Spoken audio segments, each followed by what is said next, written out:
Okay, so here in the South, it's hunting time. So let's go to Walmart and see if we can find a fauna. A fauna. So let's see what we fauna. 7.5-inch folding knife, spring assisted opening, mossy oak handle. Doesn't say what kind that is, but we'll check it out in a little more detail. 3.25-inch blade, stainless steel. No other significant details. It has that horrid serrated blade. So let's get this jammer mammer out of there. It's not bad. I mean, I'm not just disappointed in that blade. It helped me if I'm pronouncing that wrong. FAUNA. Fauna. Fauna. Maybe flora fauna. I don't know. Anyway. So, a very significant handle to blade ratio, I think. Hollow ground. It's not a really wide blade. It doesn't even seem like a heavy blade. It does say it's assisted. It is a liner lock. Let's just get it closed. Yeah, I can feel the spring in it. The handle, I cannot tell you. I think it's some kind of composite, but it could be aluminum with maybe aluminum dipped. I like that contrast of the orange around the screw against the background of the camo. A pocket clip. Oh, that's a good heavy medium. I'm going to say more on the heavy side, a little heavier than most Ozarks. It is reversible and it is inset, which is nice. That's positive. But if you're going to have the problem to the issue of actually routing or making a recess for the pocket clip, go ahead and make your screws recessed also, so you're completely flush underneath there. No problem about catching your pant pocket. So this being it did not say it had ball bearings. It doesn't look like it is. It looks like it is probably nylon or I don't know, some type of washer. So it's no bearings in it. This right here being spring assisted should open with no issues. And it does. It opens perfectly fine. It is a heavy spring. It does hit pretty good once it opens. And there's no thumb stud, so all you got is a back flipper. It is tip up carry, which that's fine. I like that. That's fine. I prefer tip down because I'm usually grabbing a knife like this, coming out of my pocket and opening. With this right here, I'm going to have to come out of my pocket and adjust it in reverse and then open. But again, tip up is fine. To be honest with you, I carry so many knives here lately and change around and change up that I'm about what and what for tip up and tip down carry. Technically, I guess my preference is going to be probably tip up carry, because I've done it so much.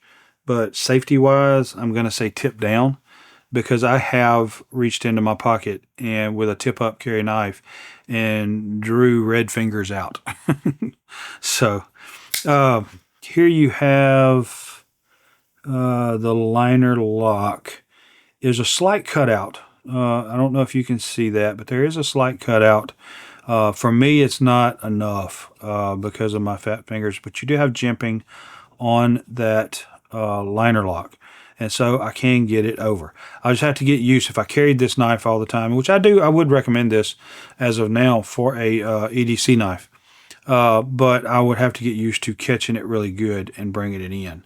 And so this would be one of those knives that I would catch, break it loose, and then finish closing it like that, or something of that nature.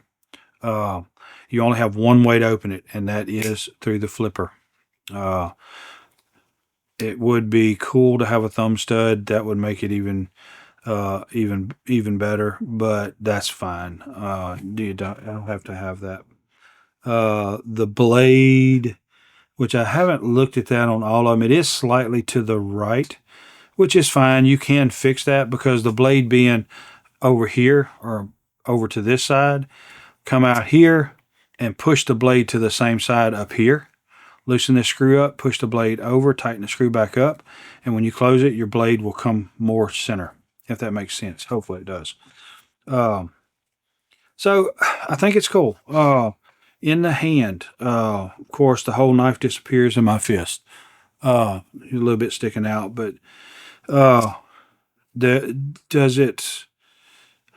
I can feel. Usually, I can't feel the Ozark pocket clips, but I can feel it on this one for some reason. The edges are rounded. I don't think there's issues on that. That I guess that may be some screen printing, or if maybe that's just painted on there. I don't know, but it feels grippy, if that makes sense. It really feels grippy. This right here, the serrations. Okay, so with these serrations, they are very shallow and almost, it's hard to even see them, to be honest.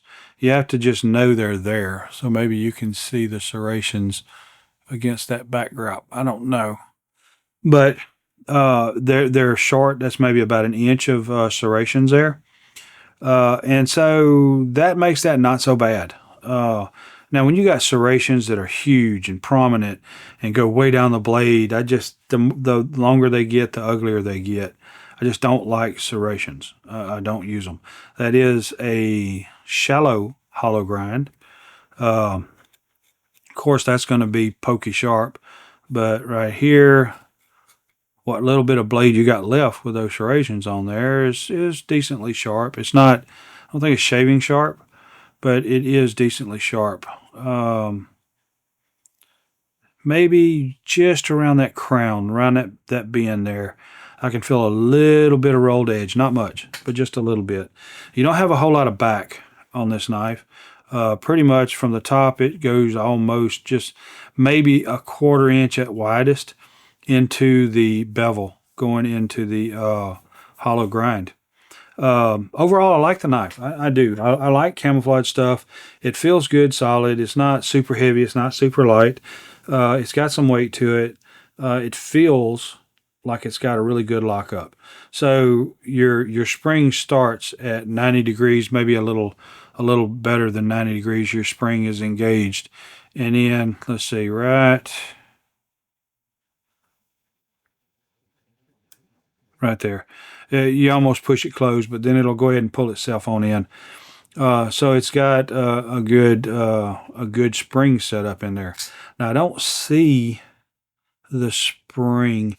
Usually what you'll have is you'll have an actual spine, what do you call it? It'll be filled in. It'll be enclosed right here. And you'll have a spring in there that pushes against the blade. So I don't see any of that. So what I believe this is going to be, it's going to be a round torsion spring cut at 90 degrees or bend at 90 degrees into the blade. And so that's probably what's going to cause the spring cam action. And so, I mean, that's fine. Let's see. See at what point does it actually break loose.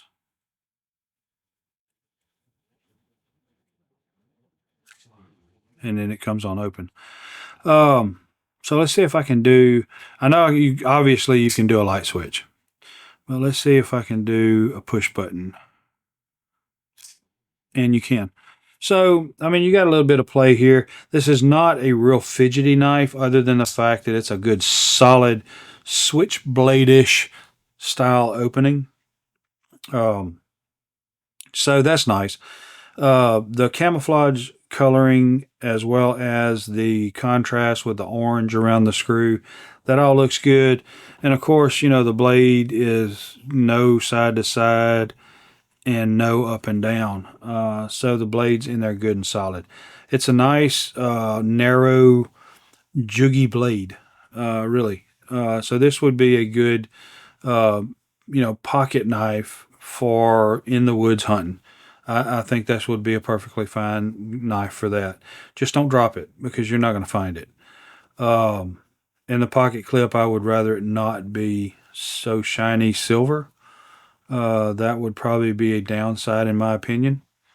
But really, all in all, this is not a knife that I would want to use continuously. Not for the way it is. But keep in mind, all of these knives right here are sub $8 knives.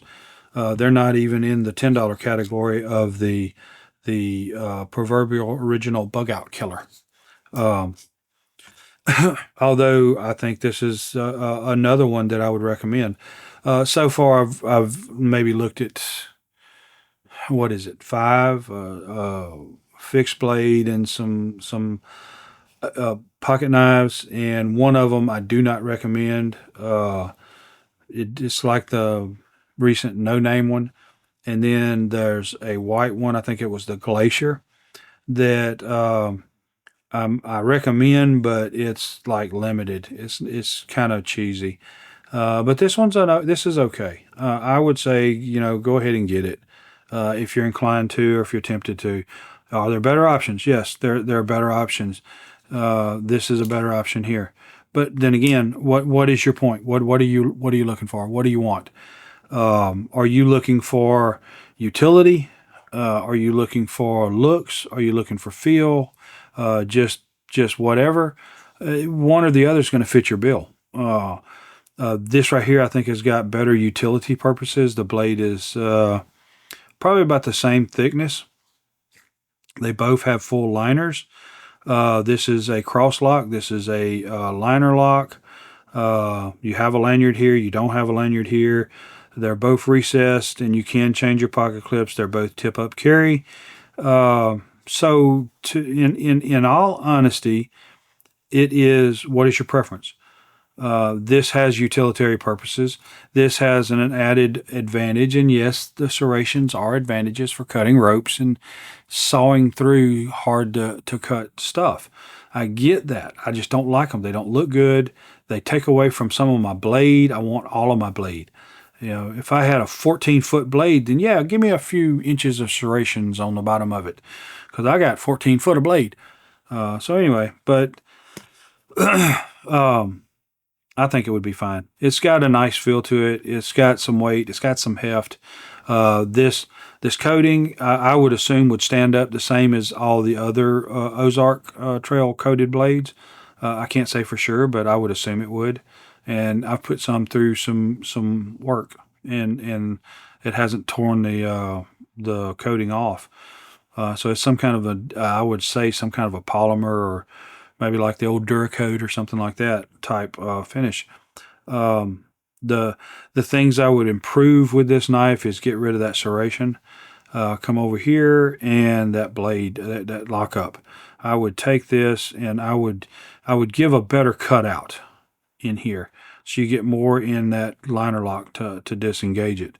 The blade profile is fine, but in this particular knife, it kind of makes me feel like that blade, if it was more of a Barlow blade, that it would be a little better. Get rid of the serrations, kind of bring this to a more rounded, and center that tip with the center of the blade, or center of the knife, and make it like a more of a Barlow type blade with this camo handles, the scales.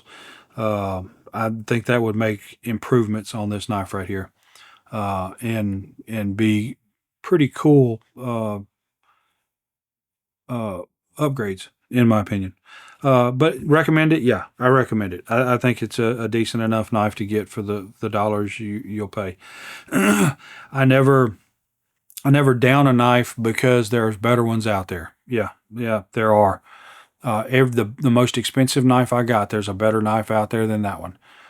So why would I say anything bad about the knife just because there's a better one? Yeah. Until it's, you got them sitting side by side on the same shelf from the same person in the same store.